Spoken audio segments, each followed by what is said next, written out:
if I sell the car right now for the price I bought it at $500, I'm still going to be able to make a profit of $106.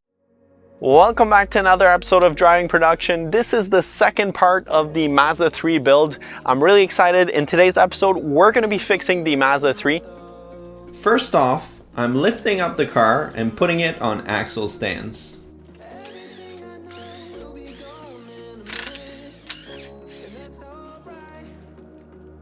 So I like to start off doing the easy stuff, so it kind of gets my motivation going. So that's why I'm going to start by doing the air filter on the car.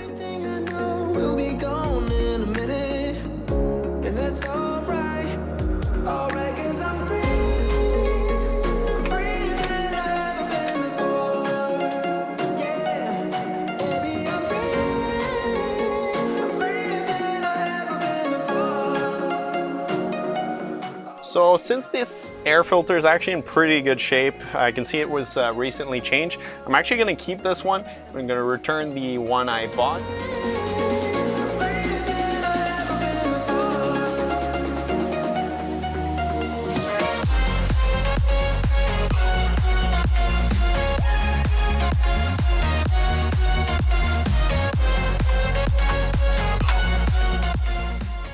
Alright, so now I want to address the rust issue. It's really not that big of a deal, but I just want to make sure that the car looks nice. This has been sanded a little bit before, but I'm going to go at it with the drill, and hopefully it really removes the rust.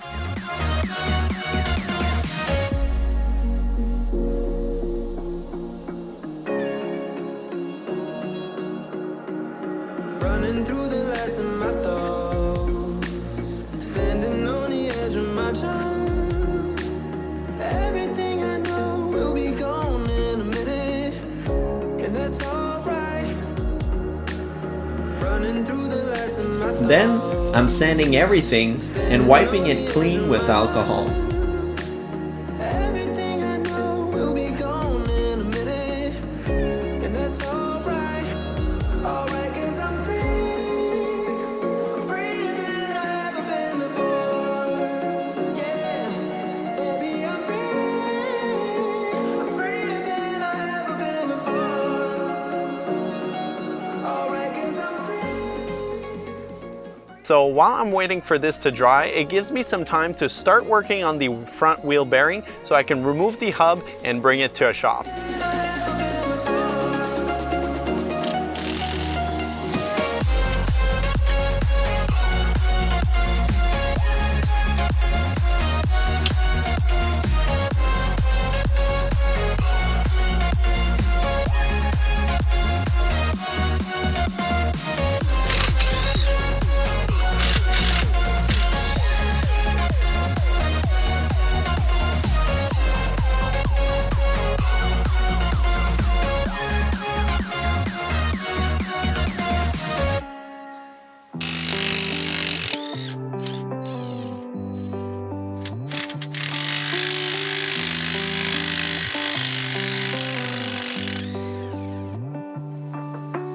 Bring your body close to mine. Don't get stuck inside your mind. We're pushing the limits, running till we're going blind. I'm fully in it, I bet this one on my life.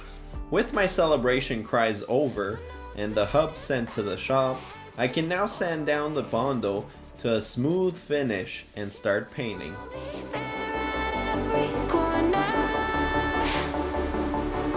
Now won't you just take off that heavy armor? You know that we got this, and baby, I promise that I bet this one on my life.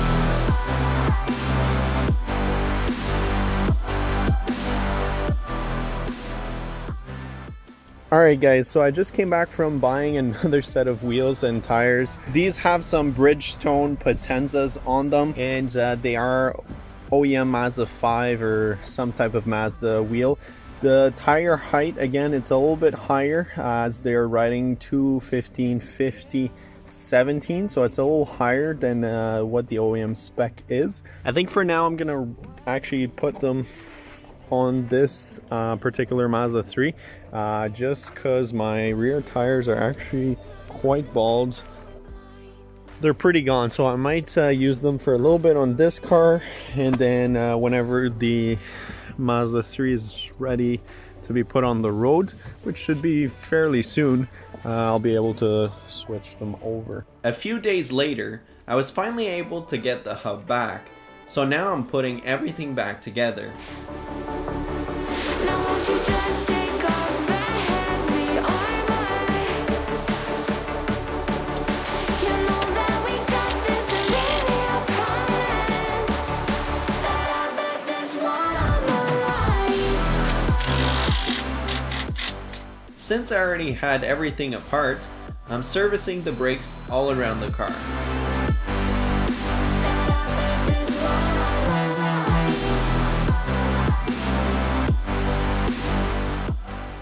And I eventually ended up replacing the rotors all around with coated ones. With the brakes freshened up, I move on to the exhaust by cutting the rusted out section.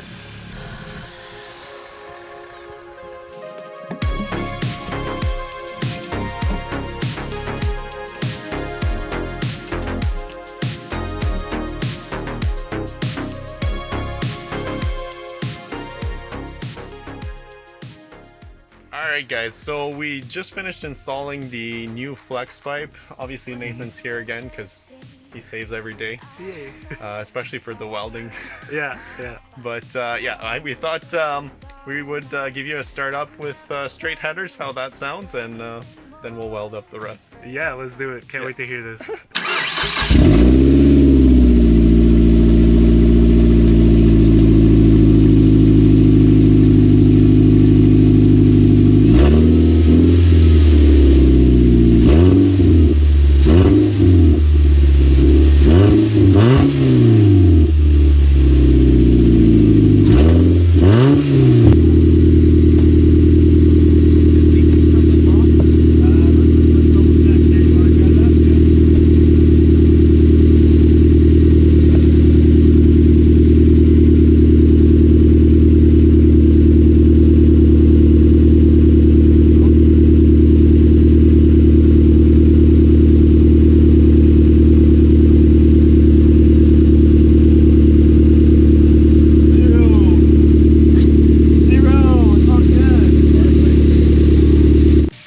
Now that we know how the car sounds like straight from the manifold, we can get back to business.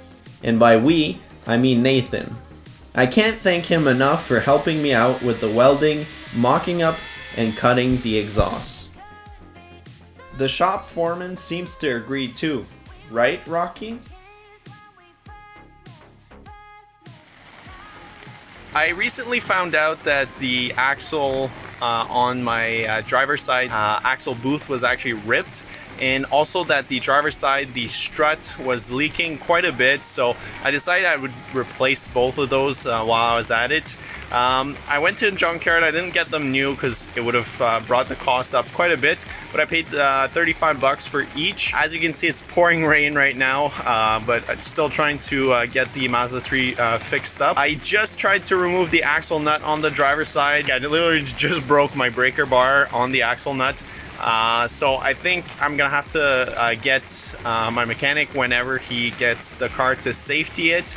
I'm just gonna get him to switch the axle up. So for now, I'm just gonna remove the old strut and replace it with the new one. And then after that, I can finish up with the exhaust. I just need to put some gaskets and a clamp on the exhaust. I got the car registered and everything. I got some plates, so once that's done, pretty much I can drop the car, go for a drive, see how it drives, and see if there's anything else I need before I bring it for safety, and then finally detail it. The same way I removed the shock on my 2012 Mazda 3 when I installed the lowering springs, I removed the shock assembly and reinstalled the newer one.